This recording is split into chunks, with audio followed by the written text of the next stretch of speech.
গ্যাসের চুলায় পুরানো বেগুন দিয়ে ভর্তা তৈরি করা বাঙালি রান্নার একটা জনপ্রিয় প্রণালী। আজকে আমরা শিখব গ্যাসের চুলায় পুরানো বেগুন দিয়ে কিভাবে সুস্বাদু ভর্তা বানানো যায়। তবে অনেকে এইভাবে ভর্তা বানাতে পারেন, তবে যারা পারেন না তাদের জন্য এই রেসিপিটি শেয়ার করা। স্বাগতম সিস্টার্স কুকিং চ্যানেলে। চলুন শুরু করা যাক। আমি এখানে 2টা লম্বা বেগুন ধুয়ে নিয়েছি। এখন বেগুনের গায়ে একটু সরিষার তেল ব্রাশ করে নিচ্ছি। আপনারা এটা হাত দিয়েও করতে পারেন। তারপর একটা ছুরির সাহায্যে বেগুনের গায়ে একটা করে ছিদ্র করে দিব। ছিদ্র করে দিলে ফুটে যাওয়ার কোনো ভয় থাকে না। এরপর গ্যাসের চুলায় একটা বেগুন সোজা করে রেখে দিয়ে চুলাটা জ্বালিয়ে দেব। এই সময় চুলার আঁচটা মিডিয়ামে থাকবে। বেগুনের ত্বক কালো হওয়া পর্যন্ত অপেক্ষা করব। বেগুনের ত্বক কালো হয়ে গেলে সাবধানতার সহিত উল্টে দিব। আসলে এই কাজটা হাত দিয়ে করলেই পারফেক্ট হয়। আর আমি একটা কাঠির সাহায্যে একটু দেখে নিচ্ছি বেগুনটা নরম হয়েছে কিনা। আর এভাবে কিছুক্ষণ পর পর বেগুনটা উল্টে পাল্টে দেব। খেয়াল রাখতে হবে যে বেগুনটা সব দিকে সমানভাবে পোড়ানো হয়েছে কিনা। আর এইভাবে সবগুলো বেগুন পুড়িয়ে নেব। বলে রাখা ভালো, বেগুন পোড়ানোর কাজটা একটু ধীরে ধীরে ও সাবধানতার সহিত করতে হবে। এবার বেগুনগুলো পোড়ানো হয়ে গেলে ঠান্ডা করে নেব।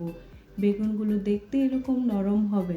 এখন ঠান্ডা হওয়া বেগুনগুলোর কালো ত্বক ছাড়িয়ে নিতে হবে, আমি যেভাবে করছি। আসলে এইভাবে বেগুন ভর্তার মজাই আলাদা। আমাদের দাদি নানিরা বেগুন পোড়ানোর কাজটা মাটির চুলায় করত, যেটা এখন প্রায় বিলুপ্ত। এখন গ্রামেও পৌঁছে গেছে গ্যাসের চুলা। কালো ত্বক ছাড়িয়ে নেওয়ার পর একটা বাটিতে পানি নিব আর ধুয়ে নিব ভালো করে। আর এই ধোয়ার কাজটা আপনারা বেসিংয়ের কলেও করতে পারেন। বেসিংয়ের কলে আরও সুন্দরভাবে পরিষ্কার করা যায়।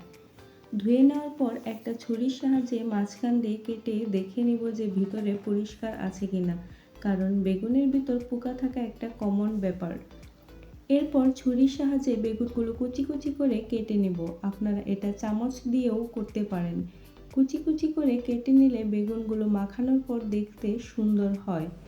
এখন চুলায় একটা প্যান বসিয়ে দিব। পরিমাণ মতো সরিষার তেল। তেলটা একটু গরম হলে দিয়ে দিব 2টা আস্ত কাঁচামরিচ। আসলে আমি একটু ঝাল কম খাই, আপনারা আপনাদের পছন্দ মতো ঝাল কম বেশি দিতে পারেন।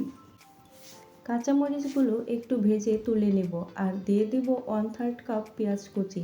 পেঁয়াজটা হালকা করে ভেজে নেব, খুব বেশি ভাজতে হবে না। অনেকে পেঁয়াজ না ভেজেও ভর্তা করেন। এরপর আমি একটা প্লেটে ভাজা পেঁয়াজ আর কাঁচামরিচ নিয়ে নিয়েছি আর দিয়ে দিব পরিমাণ মতো লবণ। কাঁচামরিচগুলো চটকে নিয়ে দিয়ে দিব পরিমাণ মতো ধনিয়া পাতা কুচি। এখন সবগুলো উপকরণ একসাথে মাখিয়ে নেব আর দিয়ে দিব আর একটু সরিষার তেল। আসলে এই সময় কাঁচা সরিষার তেল দিলে ভর্তার ফ্লেভারটা খুব ভালো হয়। সরিষার তেল দিয়ে মাখানো শেষ হলে দিয়ে দেব কুচি করে রাখা বেগুনগুলো আর আবার মাখিয়ে নেব সব কিছু একসাথে। আর সেই সাথে তৈরি হয়ে গেল জিভে জল আনা পোড়া বেগুনের ভর্তা। ভর্তাটা গরম গরম ভাতের সাথে খেতে অসম্ভব মজা। একবার খেলে বারবার খেতে মন চাইবে। বাসায় অবশ্যই ট্রাই করবেন। আশা করি আপনাদের ভালো লাগবে।